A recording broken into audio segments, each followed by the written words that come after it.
Welcome to the Cat Kanavos Show, everyone. I'm your host, Kathleen O'Keefe Kanavos, but my friends all call me Kat, so I hope you will too.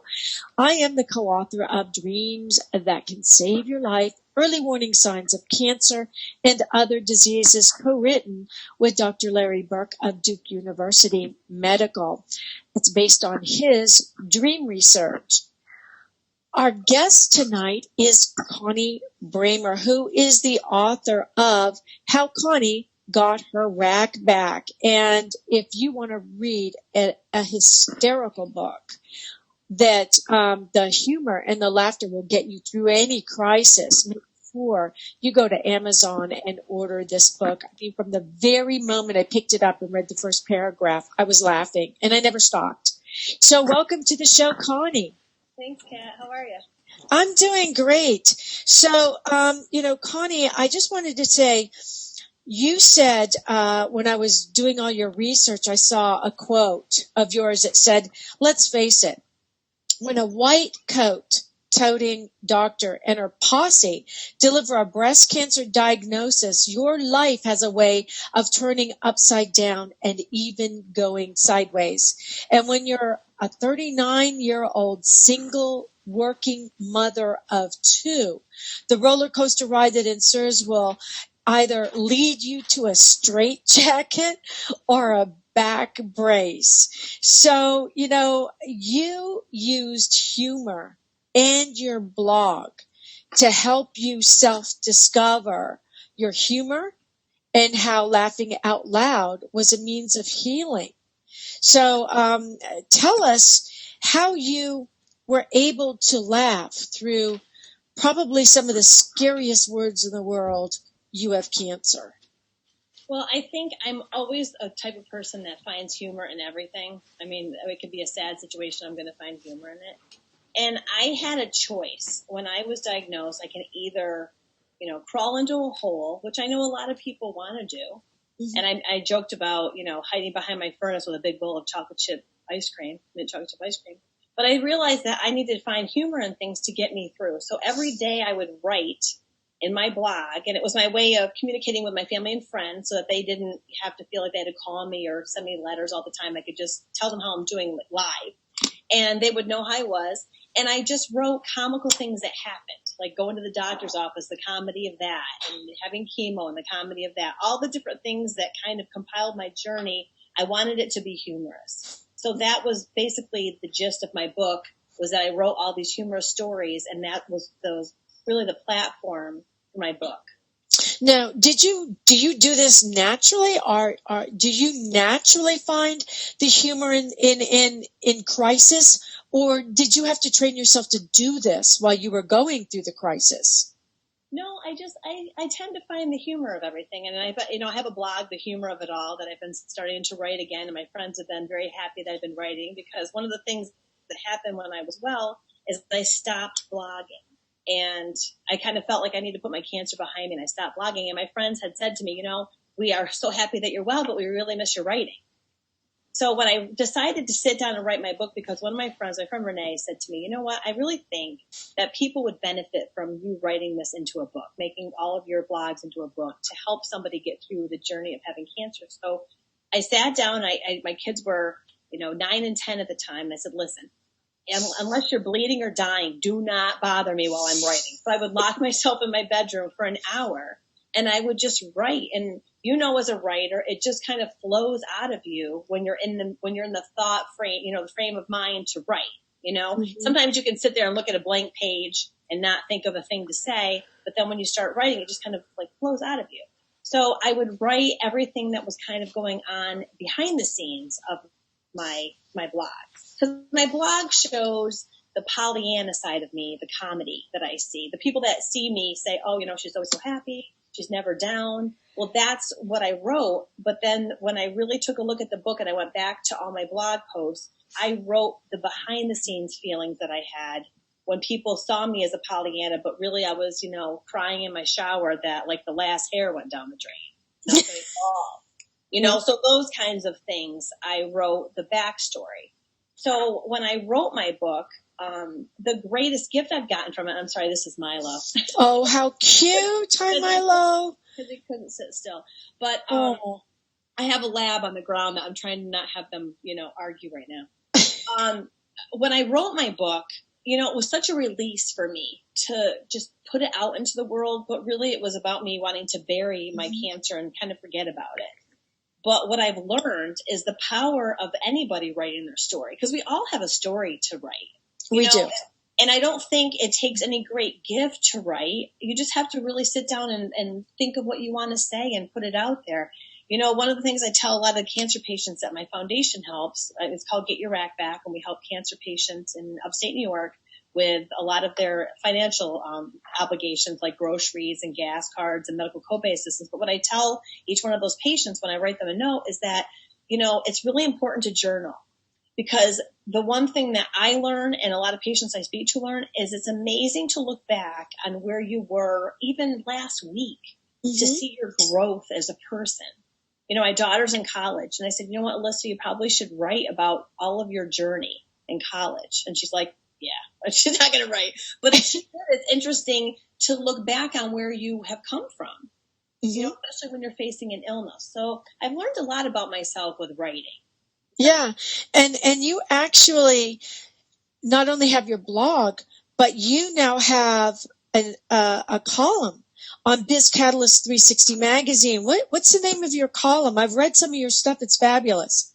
It's called The Humor of It All. And I'm just trying to find the comedy in everyday things that happen. I just wrote a blog recently about being a soccer mom. All the little things that people don't know about us crazy soccer moms. Well, they think we're all crazy, but we're really not. We're really not.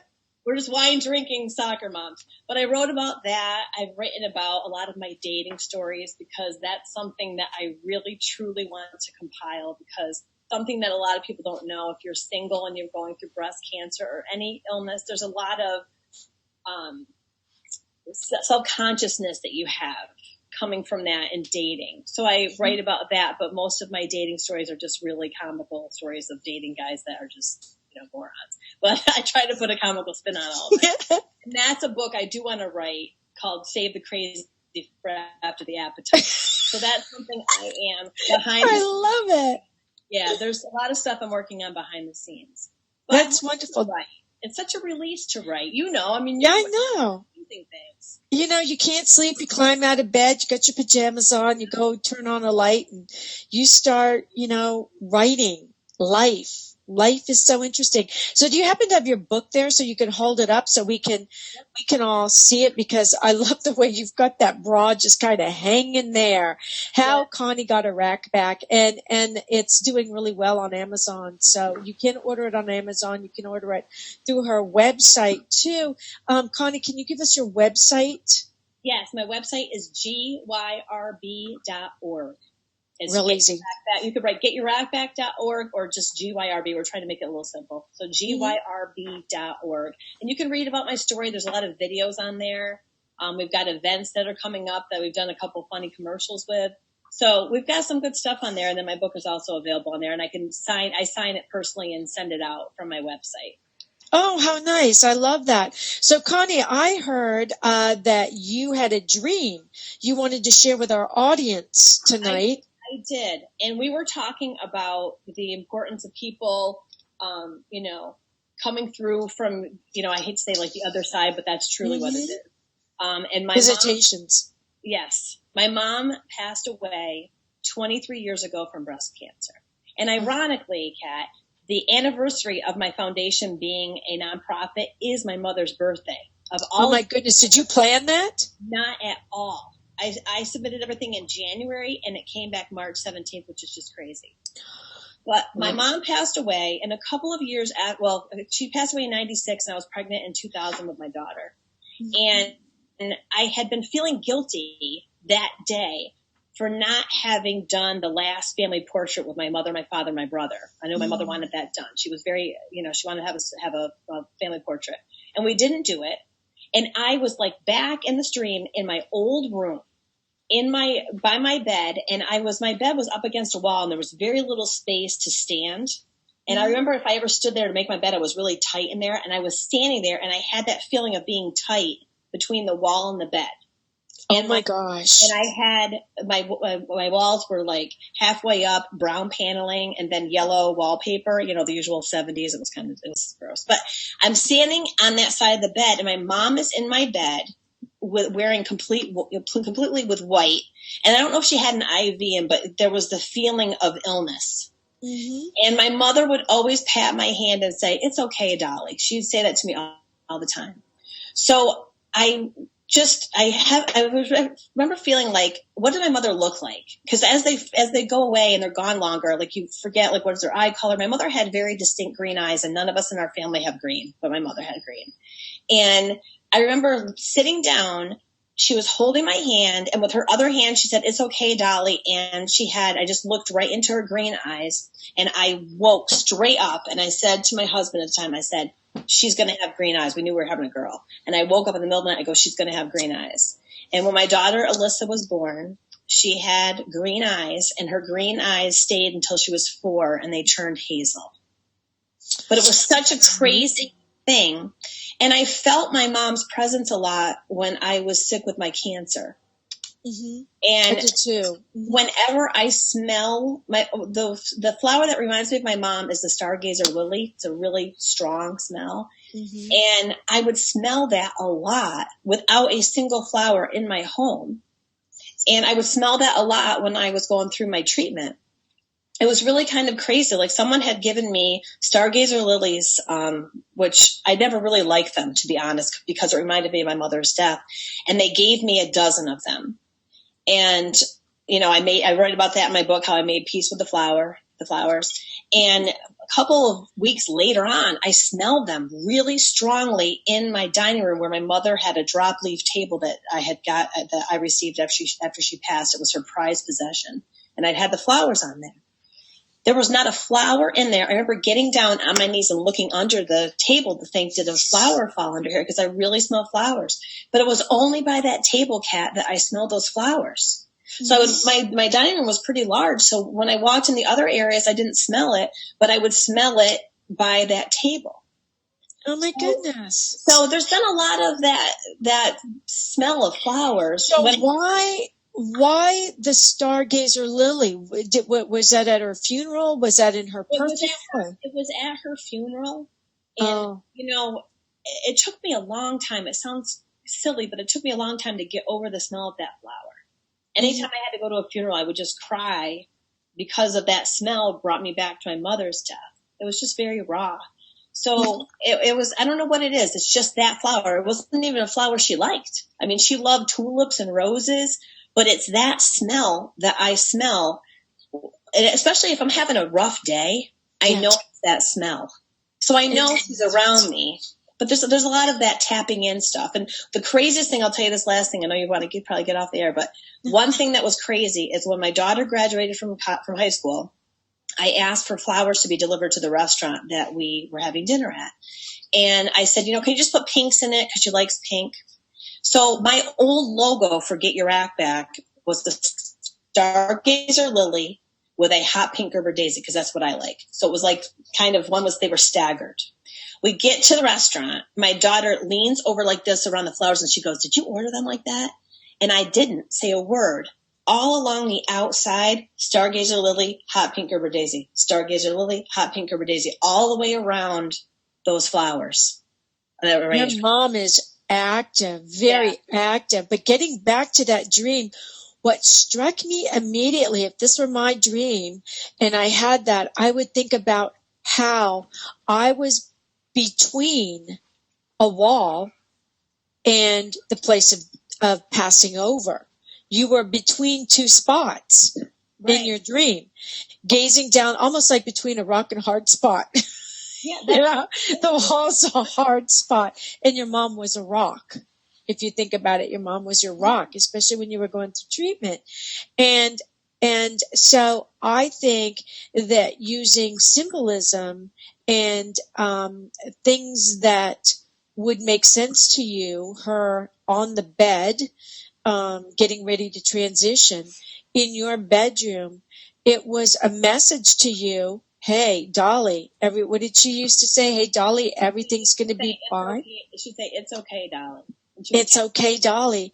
And because she must have known what a difficult time this is for you. I mean, it's hard enough going through cancer treatment, but to be going alone so young with 2 children, and knowing that your mother has passed from the same thing, that makes it even more difficult. It really does. So I really appreciate you sharing that dream with us. And I know we talked about putting that dream because of the green eyes. Do you know that only 2% of the people in the world have green eyes?